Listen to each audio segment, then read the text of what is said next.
Hi అండి. ఈరోజు మనతో పాటు 'బిగ్ బాస్ 9' కంటెస్టెంట్ మనీష్ మర్యాద గారు ఉన్నారు. సో, ఈరోజు నిన్నే ఎలిమినేట్ అయ్యారు. సో, ఆయన్ని అడుగుదాము. Hi sir. హలో మేడం, బాగున్నారా? చాలా బాగున్నాను. సో, మీరు బర్నీ గారిని టార్గెట్ చేసినందుకే ఔట్ సైడ్ వచ్చారు అనేది బాగా టాక్ వినిపిస్తుంది. కింద కామెంట్స్ చూసినా, ఏది చూసినా అంటే లోపల మీరు ఏ గేమ్ ఆడారో మాకు తెలియదు. బయటకు మాత్రం మాకు అదే పోర్ట్రే అయింది.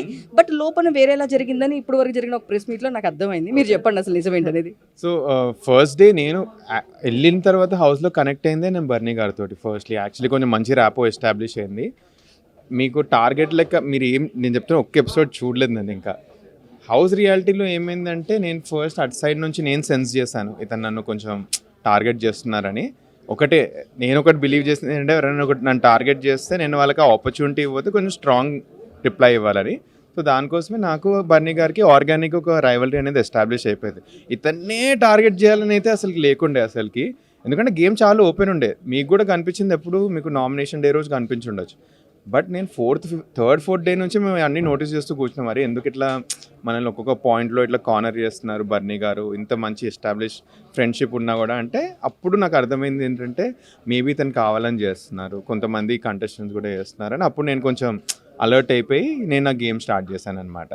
సో వెరీ ఆర్గానిక్ అయింది. ఇతన్నే చేయాలని అయితే అట్లా ఏం మైండ్లో కూడా లేకుండే. అది చేస్తే ఇంకా గేమ్ బిస్కెట్ అవుతుందని అసలు అట్లాంటి ఒపీనియన్స్ కూడా పెట్టుకోలేదు ఎవరి గురించి. సో, చూస్తే బెడ్ షేరింగ్ కూడా మీరు బర్నీ గారు బెడ్ షేరింగ్ చేస్తున్నారు అని చెప్పేసి అంటున్నారు. సో ఏమైందంటే అతను ఓనర్ అయిన తర్వాత బెడ్ ఎవరితో షేర్ చేసుకోవాలని పెద్ద క్వశ్చన్ వచ్చింది. అది ఫస్ట్లీ ఆల్రెడీ నామినేషన్స్ చాలా స్ట్రాంగ్గా పెట్టేసినాం అండ్ అందరం చాలా అన్కంఫర్టబుల్ ఉండే.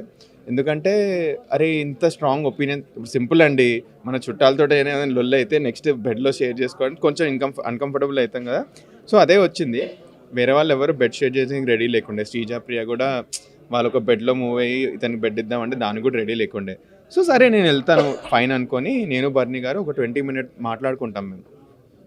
ఇదే లైక్ బర్నీ గారు అడుగుతారు, మీరు నన్ను స్నేక్ ఇవ్వని అన్నారు, ఎవరు నన్ను లైఫ్లో ఇలా మాట్లాడలేదు, మీకు ఎందుకు అనిపించింది అంటే నేను అంటాను సార్ తోటి, సార్ నాకు ఈ హౌస్లో 2 modes ఉన్నాయండి. ఒకటి నేను గేమ్ ఆడుతున్నాను, ఇంకోటి గేమ్ ఆడట్లేదు నేను పర్సనల్ ఇది. ఎందుకంటే అందరికీ ఆ హెడ్ స్పేస్ ఉండాలి.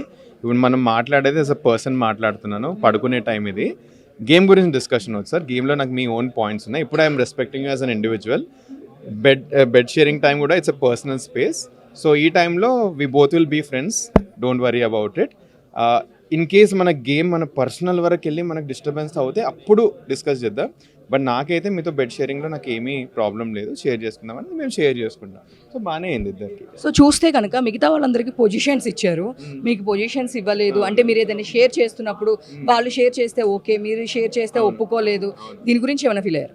నేను యాక్చువల్లీ ఫస్ట్ డే హరీష్ గారు పాయింట్అవుట్ చేస్తారు దాని గురించి. బట్ తర్వాత ఒపీనియన్ పెట్టిన ప్రతిసారి ఇది కార్నర్ అయిపోయేసరికి నేను యాక్చువల్లీ నా గేమ్ స్టార్ట్ చేశాను.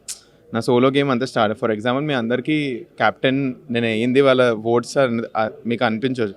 నా యాక్చువల్లీ ఆ రోజు మొత్తం గేమ్ ఆడాను నేను. ఏమంటారు, ఆ రోజు చిన్న హంచ్ ఉండే ఈరోజు ఏంటి అందరికి వెళ్ళి ఈ 7 members-లో 3 or 4 ఉంటారని నాకు చిన్న హంచ్ ఉండే. సో మార్నింగ్ నుంచి ఓన్లీ నేను టెనెంట్స్ తోటే టైం స్పెండ్ చేసిన.